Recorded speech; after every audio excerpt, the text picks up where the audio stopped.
Don Warren heard the story about the Chortee children, that half of them were dying by age 7, and he realized that Rotary could make a difference in this particular area, and we could put some grants together and put in some clean water projects and change this. But the death rate of 50% was almost, I don't want to say entirely, but largely due to the fact that they were drinking bad water. While we were down there on this trip, I observed this bucket right here, and you can see that water is pretty dirty, but that's what that family had to drink from. Another family had this, which is known as a pilot. Well, let me go back to that. This right here, and it has clean water that's been part of one of the Rotary Club projects there. This is in the village of Achotes right here. And they got water, I think, about 2 years ago, maybe 3 now. And so they catch it in that basin, and it's available for their use during the day. 19 villages now have clean water. Estimated about 15,000 Chortee served through these. I don't know if we really have an accurate number, but we know some villages are larger than others. But 15,000 is probably not too far off. Overall health has improved. The death rate of children has been reduced significantly. Some of the medical groups that go in there tell you that the incidences of chronic diarrhea are just about non-existent in most of these villages where the clean water is. So it's having a significant impact. This lady was interviewed, Luis Godoy, who was a friend of ours down in Honduras, did most of the interview, and he was prompted with some questions. So I'm going to tell you that the video doesn't work very well for some reason in PowerPoint. She is a little bit behind the sound you're going to hear, but just listen to the sound if it will work. Sí, que le gustaría saber que cómo le ha cambiado tener agua aquí en la casa. Trabajando, ¿verdad? Pero ahora que tiene agua aquí en la casa ya no le toca ir a jalar. No, ya no le toca ir a monte. How far did she have to travel to get to her beach? Antes, ¿hasta dónde tenía que ir para traer agua? Hasta la fecha ya de monte. ¿Cuánto tiempo? Media. Half an hour. So, is this water better than the water she had before? Y esa agua es mejor que la que traía antes para tomar. Sí. Es limpia. Cleaner? Is it cleaner? Que sea más limpia esta agua. Sí, más limpia.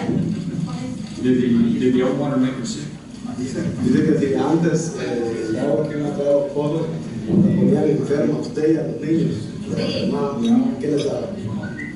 Agua hervida. Porque yo les daba diarrea. Agua diarrea. She said that the old water, she has to boil the water because if not, the kids and everybody got sick, got diarrhea. And now, do they have diarrhea? Y ahora tienen problemas de diarrea y eso. No, hoy no. Ahora no decimos. Ahora no, como ayer en San Pedro, hasta operado. Her husband is in San Pedro right now. He has some surgery. Ahorita entonces. She's a mom right now. No querían aceptar el mejoramiento porque no sabe el señor en buena condición. Sí. No querían. Costó bastante. Ask her if she enjoys her new habitat. Dice que sí. Puedo trabajar, sí, él me da por eso. Dice que sí, que si está alegre de tener esta casita. Sí. Guardada. Por gracia de Dios. She said thanks to God. Thank you, guys. Yeah. Yes, I heard that. Gracias a Dios. And she said that they were kind of not willing to take this project because her husband is sick and he couldn't do the work that he was supposed to do for the house. But finally, quieren ayudar hijos, vecinos, para construir la casa. Vecinos, y así por niños. He said that for this to do the job that they had to do, she had help from the neighbors and from sons, and because the husband wasn't able to work. Here's some of the homes that have been taken pictures of while in Honduras, and you see the poor condition of those homes.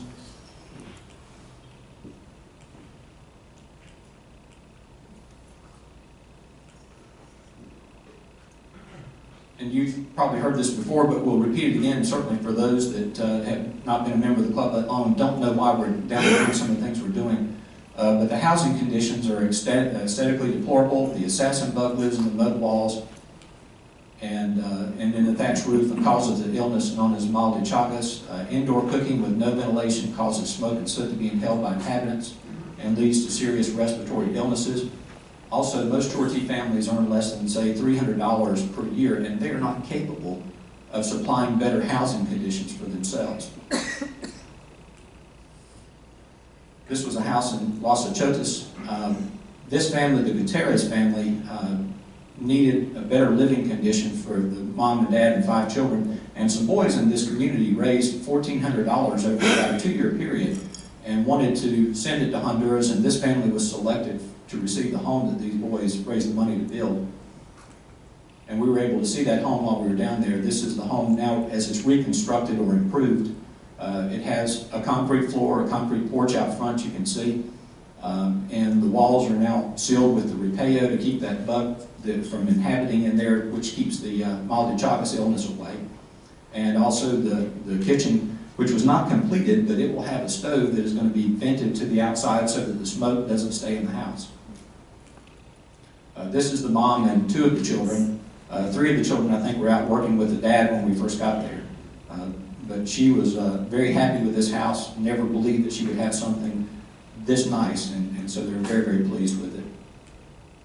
This is the inside where the kitchen will be eventually. And if you can see right there, they have actually installed some electrical in the walls. I don't know that I've seen much of that down there, but they have done that in this house. This is where the 5 children sleep. It's a separate room, and usually you won't see separate rooms like this, but this house does have one. So 5 children sleep on this mat. And this is the mom and dad's room. They each have their own little cots there to sleep on. They usually store the food in these rooms as well. Don't see a whole lot, but that's probably a bag of corn right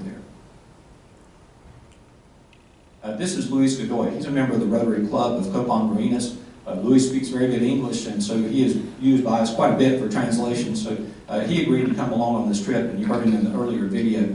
He does want to say one thing that his father had just told him, the husband and father of the Gutierrez family, and I'm going to play that video. It's very short.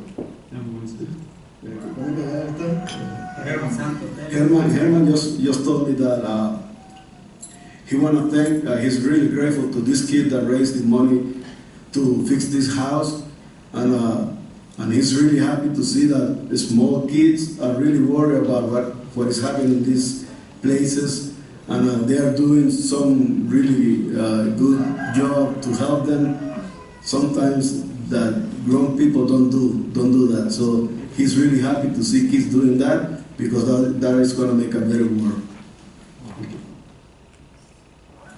This is the inside of a typical home. You see there to the left, they have a dirt floor, and the stove does not have ventilation, so smoke, soot gets all over the walls. And of course the family breathes that, and it causes a lot of the issues. When they get the habitat makeover, the stove is improved, and it's constructed in such a way that the children don't get burned on the sides, which is something that does occur with the old designs. And they also have the flue that vents the smoke to the outside, so the inside of the house stays nice and clean. You can see the difference in the walls here. And also these are very efficient. It doesn't take very much wood to cook a meal, which is good for them because they don't have a lot of extra wood for that purpose. As of August 21st, while we were down there, there were 25 homes currently being renovated or constructed. Project to date, almost 600 homes. And all of the homes to the Tortee are gifted to those families. But some of the homes, out of necessity, must be constructed under the normal habitat program, and those owners actually pay a mortgage and so forth. This is an example of a habitat makeover. This picture was taken a couple of years ago down there, but it's just a nice example of a house with the Mary Harris porch on it, the walls around it, and it just makes for a nice living environment for the family. This is the inside of a home with the walls that are sealed, the concrete floor. All of those improvements make for a better environment for the family because of the inability for that bug to burrow and nest in the walls and in the floor. This is Alberto Benitez. He is head of Habitat for Humanity Honduras. And he was just showing us right here how the stove design works better, and it certainly has made a big improvement in the way the family can cook and also the overall health of the family. This home is one that certainly, in my view, was the one that inspired Don Warren to think of this Habitat for Humanity project. We went in this home, I think, in 2005. Yeah, 2005, and you can see the soot on the walls back up here. It's more apparent in some of the other pictures, but it's just deplorable living conditions for so many down there. And you can see it certainly here, the soot here, and even on the little girl's face. So we knew that these environments were not very good. This brings us to the real focus of this trip, learning about cacao. This was a project that, if it works, would provide a good economic engine for the Chortee to earn a better living and increase their standard of living. We were meeting at the FIA headquarters that is just outside of San Pedro Sula, going back up towards the Caribbean coast.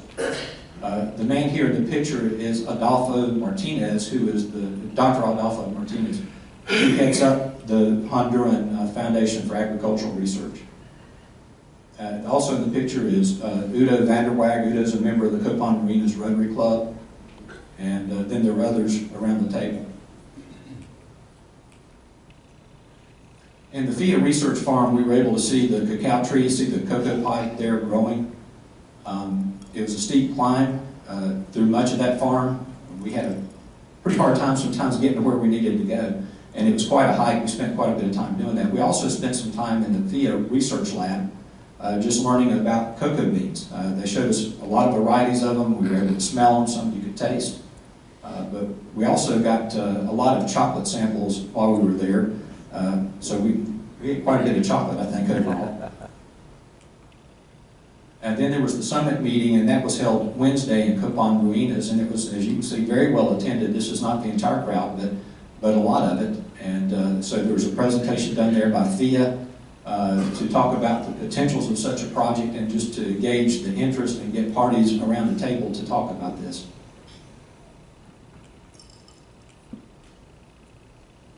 The projects that are in Honduras, which started, of course, with water, it evolved into habitat. Eventually, a health clinic opened with the help of Dr. Francis Roberchek, and then with Daryl Ross's generosity, about $500,000 of school furniture was sent down there. There have been a lot of things that have been done down there that probably someone like me would have thought could never be accomplished. But when you've got someone who cares as much and is as passionate as Don Warren about these people, and people that he'd never met before he got involved in this project, because he had never been to Honduras, you can see what one person's ideas can do to change an entire population for the better. And it all started with him hearing the story and deciding to take action. President Chuck, I wanted at this time to allow any of the other members of our group that went. I think Chris Leeser may have a comment to say, and I don't know if Locke's here today. He might. Joe Morris could not be with us, but Chris, if you would, wherever you are.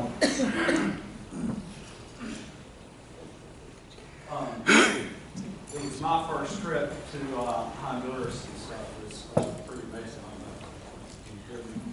But I've never been, never invited to go. I've been to a third world country and stuff, so I didn't know really what to expect. So I sent Rob an email, and he sent back this email, and he said, well, you are traveling to a third world country, so don't eat their street food, and don't drink the water.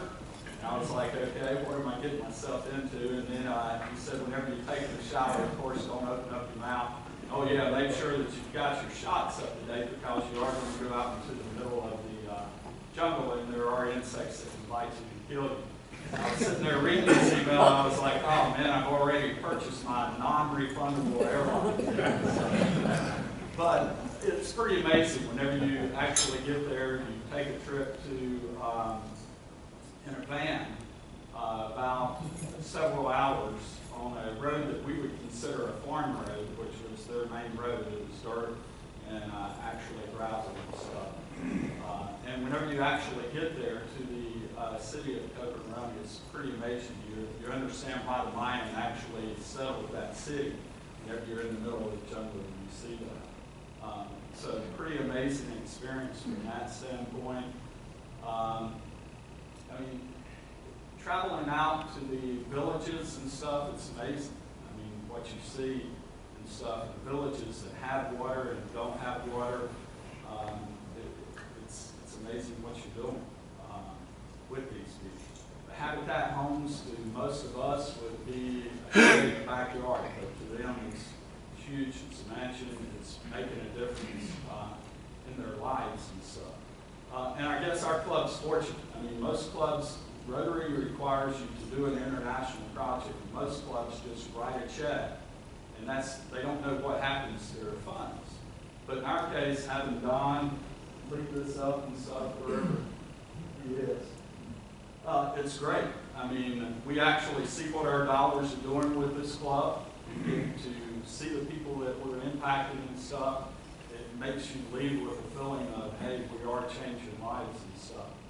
So it's a pretty amazing experience to travel out there, see it. The great thing is whenever you walk through the town of Don, you think you're walking with the president of Honduras because they always think and stuff. It's pretty amazing to see what he's done because he has changed the lives of those folks. So it's pretty impressive. But know that you're making a change, but be happy we live in the United States because it's a big change to go to a place like that.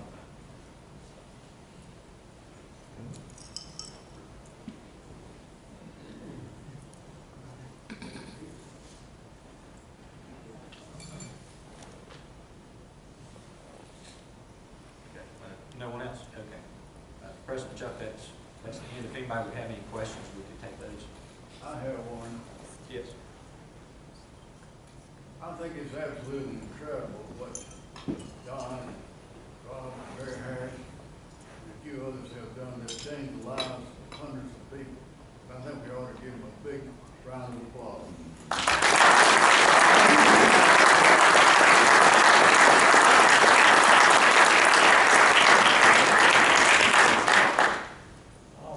Rob, when I went with you a couple of years ago, we just started looking at the cocoa project. So I'm not up to speed with what I saw on your slide. I saw cocoa beans and I saw a center to study that. So how much cocoa is being grown now?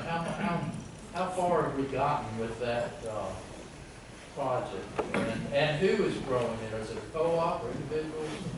Don's an expert on that. There are some farmers that are growing cocoa or cacao, as it's known. I don't think it's anything really organized other than FIA, the Research Foundation. They're doing a lot of work with it and proving that it can grow. And some of the things that we were able to learn down there, things we didn't know, or I didn't know certainly, is that you need a lot of shade trees to grow this under. So it takes big trees that are over the top of the cacao plant. You can harvest this crop 2 times per year. And they were telling us that if you saw pine trees, that you could not grow cacao there. And I thought, gee, they just don't like them that much. I mean, why is that? And I remembered that all around Copon Marinas, there are lots of pine trees. In fact, it almost reminds you of home in some places. But the reason for that is wherever there are pine trees, it's very dry. There's not enough humidity to grow the cacao. So I asked about that, like, well, I've seen a lot of pine trees around Copon Marina, so how does it grow? And they said, well, on that side of the mountain it might not, but on the other side of the mountain there's probably more moisture and it would be fine there. So they've done their research, they know it can't grow in that area. The other thing that you need is mosquitoes. And I thought, why would you ever need mosquitoes? But that's how the plants are pollinated. I just don't think in those terms, I guess. But you need the mosquitoes for that. So if you use pesticides, you're not going to have the pollination. So you've got to let the mosquitoes flourish there so that they can do that part. Right now, I don't know of an organized effort other than some small group, I think it's called CAFEL, that is right there outside of Copon Marinas, that is growing cacao. And they may at some part be, or some point be a part of this overall project, I guess, but for the most part, FIA would come in And I think in the first project, it may be something on the order of $100,000 is what we would want to look at to start some farmers growing cacao and proving that all of this can work. Does that answer your question, Bill?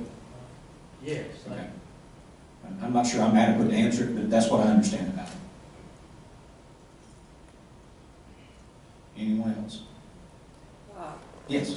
What's left on the plate to do this? A lot more work to be done? Well, the Rotary Club of Honduras, as we have seen being down there, has a lot of friends. There's a lot of clubs from the U.S. that come down there and want to do projects, and so it keeps that club pretty busy. So a request was sent to them about the next water project, because that's thing one on the list, and their board of directors met, and from what the response was, it sounds like they really don't want to do a water project that would bring in a supply of water to the village, but rather in particular villages build the pilas that you saw, sort of a sink for the water to catch in, and also put in latrines for the villages that don't have those. So we'll have to talk about if that's where we go next. If that's what that club wants to do, you know, they're going to have some say in what they agree to do as a project. So we'll have to work that out with them. And then, of course, the cacao project would be the big thing. That's going to take a little more money, and it may involve Rotary districts in South Carolina and in Washington State as well. Yes, Bob? Rob, having been down there a couple of times myself, how is the situation between the government and the Tortee Indians? It seemed like when I was down there, it was like pulling teeth trying to get them to help these people. Well, I think we did hear a couple of things that made it seem like maybe some of the governments weren't working very well with the villages. I think overall there is some cooperation there, because politicians are politicians wherever you are, and they know they want votes. So especially around election time, things happen that may not happen at other times. But I think there's still a good working relationship overall. I think there's that sense of helping. Anyone else? Yes, Bob? You said, if I recall correctly, there were 47 villages that needed water, or thereabouts? 47 recognized Chortee villages, yes. Okay, and Rotary has accomplished bringing water to 19, but you said other groups? This club's efforts, in partnership with maybe another club or two when we've had to do that, yes, 19 villages is what we're counting. I thought you said there might be other... There are other Rotary clubs and other Rotary districts that are doing water projects as well. Do you know how many then, to add to the 19? I feel pretty sure the Fort Mill Club has done some. I'm not sure how many they've done. And sometimes they work in another area that's not too far away from Copan, but it's in the same side of Honduras. But I think they've done things around Copan as well. And then there are other groups that come in that are from other countries that are not Rotary related, but do come in and do water projects. So I don't know how many of the 47 don't have clean water.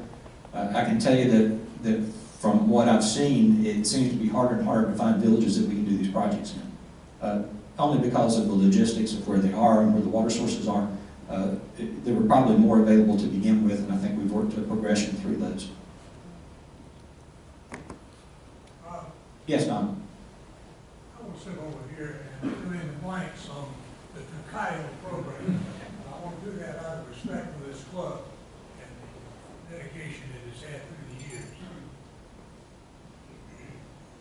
We know that installing clean water saves lives.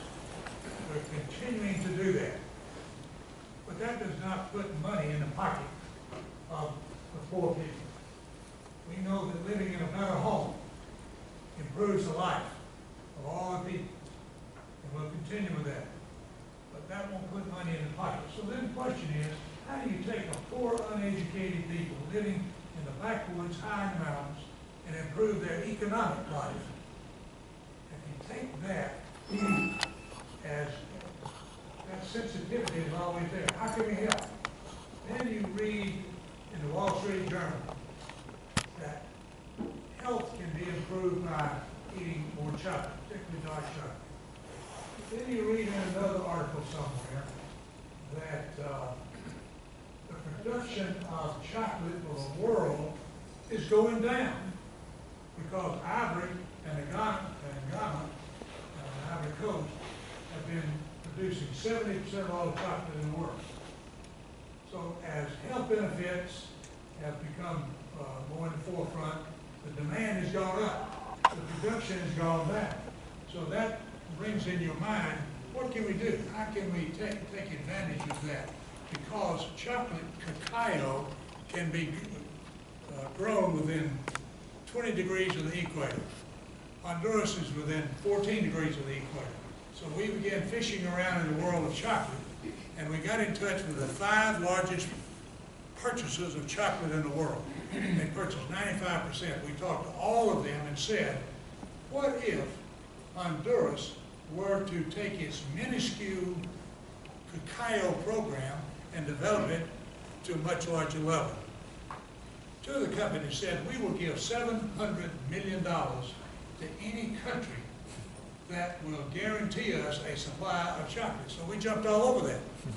We spoke to the United States ambassador from the U.S. to Honduras, Joel Deaton. We spoke to the head of USAID, and we said, let's start putting all this together. Well, that led to this Adolfo Martinez, born in the country of Colombia, attended LSU, married a girl from New Orleans, and he has FIA, as Rob said, the Foundation of Honduras Information Related to Agriculture. He is a world authority on chocolate. And so, to make a long story short, what we did, we gained a commitment from him that he would help us put a chocolate program, cacao growth program, in Western Honduras. This is for the entire country. So we saw an opportunity to build the economy of Western Honduras one by one, family by family. Now, thanks to Steve Driscoll, who made some money available, Dr. Martinez said that I need some money to run around and gather more data. They've already identified 600 families that can begin a program of growing the chocolate. 600. We had said we'd be 40, 42, but we're going to have 600.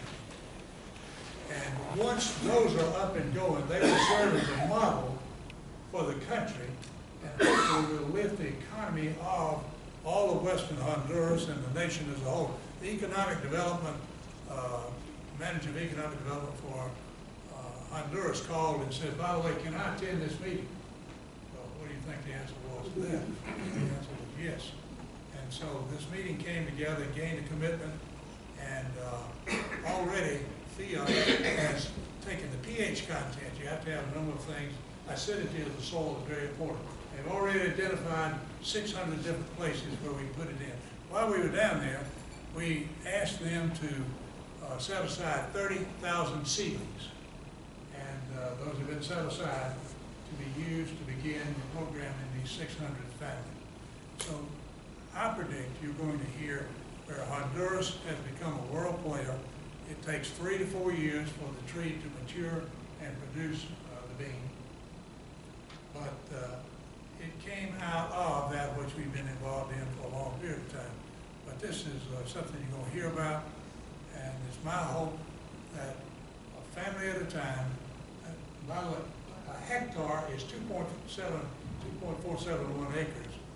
A person that's been making $250 to $300 a year on that property can make $5,800 per year. Instead of $250, $300, they're going to be making $5,800, and we're going to start with 600 farms to show it can be done, and you can only imagine how it will spread throughout the country.